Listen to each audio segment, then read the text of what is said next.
कौन कहता है तुम अकेले हो? समग्र संसार तुम्हारे साथ है। स्वानुभूति को जागृत करो। और यदि भविष्य से डरते हो कि तुम्हारा पतन ही समीप है, तो उस अनिवार्य स्रोत से तुम लड़ जाओ। राम और कृष्ण की तरह क्या तुम अवतार नहीं हो सकते? समझ लो, जो अपने कर्मों को ईश्वर का कर्म समझकर करते हैं, वही ईश्वर के अवतार हैं। 70 मिनट 70 मिनट है तुम्हारे पास में। शायद तुम्हारी जिंदगी के सबसे खास 70 मिनट। आज तुम अच्छा खेलो या बुरा, ये 70 मिनट तुम्हें जिंदगी भर याद रहेगा। तो कैसे खेलना है ये मैं तुम्हें नहीं बताऊंगी। मैं बस इतना कहूंगी कि जाओ, ये 70 मिनट जी भर कर खेल लो, क्योंकि इसके बाद आने वाली जिंदगी में चाहे कुछ रहे या ना रहे, चाहे कुछ सही हो या ना हो, चाहे तुम जीतो या हारो, ये 70 मिनट तुमसे कोई नहीं छीन सकता। कोई नहीं। तो इस मैच को कैसे खेलना है ये मैं तुम्हें नहीं बताऊंगी, बल्कि तुम मुझे बताओगे खेल कर।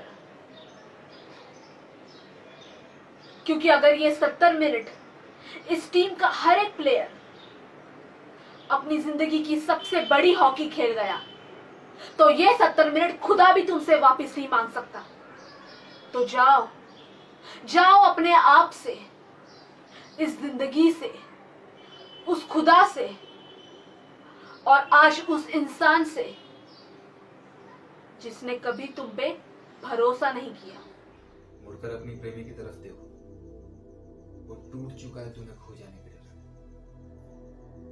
तुम उसे ठुकरा कर चली जाओ, वो मर जाएगा। उसकी हालत तुमसे देखी नहीं जाती।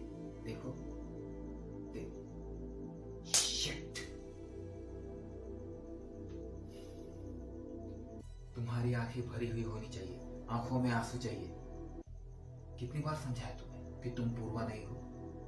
तुम एक शापित देवता हो, जो बदसूरत स्त्री के रूप में इस पृथ्वी पर मुक्ति के लिए भटक रही है। और उसे मुक्ति तब मिलेगी जब कोई इंसान उससे प्यार करेगा।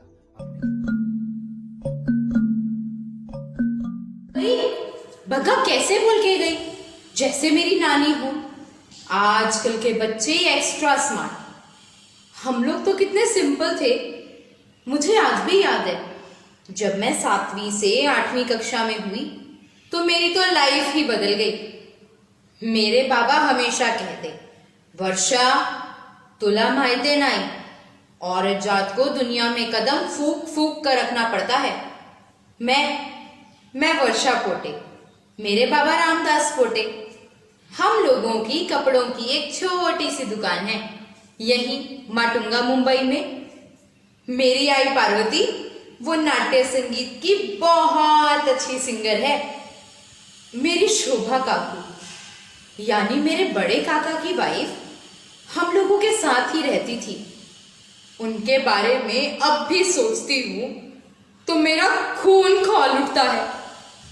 ऐसा क्यों होता है? हम लोगों को जो अपने पांव की जूती तक नहीं समझते, उनके लिए हम अपनी जान दे देते हैं।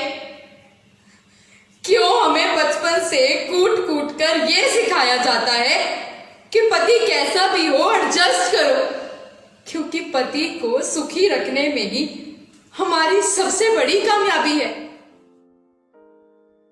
मुझे माफ कीजिए, मैं सम्राट बनना नहीं चाहता। That's not my business. मैं किसी पर हुकूमत नहीं करना चाहता, किसी को हराना नहीं चाहता। मुमकिन हो तो हर किसी की मदद करना चाहूँगा, युवा, बूढ़े, अमीर, गरीब, हर किसी की। हम सब एक दूसरे की मदद करना चाहते हैं। इंसान की फितरत यही है। हम एक दूसरे के दुख की कीमत पर नहीं, बल्कि एक दूसरे के साथ मिलकर खुशी से रहना चाहते हैं। इस दुनिया में हर किसी के लिए गुंजाइश है और धरती इतनी अमीर है कि हम सभी की ज़रूरतें पूरी कर सकती है। ज़िंदगी जीने का तरीका आज़ाद और खूबसूरत हो सकता है, लेकिन हम रास्ते से भटक गए हैं। लालच ने इंसान के ज़मीर को जहरीला बना दिया है, हमें नफरत की दीवारों में जकड़ दिया, मुसीबत और खून खराबी की हालत में धकेल दिया है। हमने रफ्तार विकसित की है लेकिन खुद को उसमें जकड़ लिया। मशीनें बेशुमार पैदावार करती हैं लेकिन हम कंगाल हैं। हमारे ज्ञान ने हमें पागल बना दिया है, चालाकी ने कठोर और बेरहम बना दिया है। हम सोचते ज्यादा हैं, महसूस कम करते हैं। मशीन्स, मोबाइल फोन्स, गैजेट्स से ज्यादा हमें इंसानियत की जरूरत है। चालाकी की बजाय हमें नेकी और रहमदिली की जरूरत है। इन खूबियों के बिना दुनिया हिंसा से भरी हो जाएगी और सब कुछ खत्म हो जाएगा। एरोप्लेन्स और रेडियो और इंटरनेट ने हम सभी को एक दूसरे के करीब ला दिया। The very nature of these inventions cries out for the goodness of man, cries out for the universal brotherhood. आज भी मेरी आवाज दुनिया भर के लाखों करोड़ों लोगों तक पहुंच रही है। लाखों निराश, हताश मर्दों, औरतों और छोटे बच्चों तक, सिस्टम के शिकार उन मासूम लोगों तक जिन्हें सताया और कैद किया जाता है। जिन लोगों तक मेरी आवाज पहुंच रही है, मैं उनसे कहना चाहता हूं कि निराश ना हो। जो बदहाली हम पर थोपी गई है वो लालच, इंसान की नफरत का नतीजा है जो हमें एक होने से रोकता है।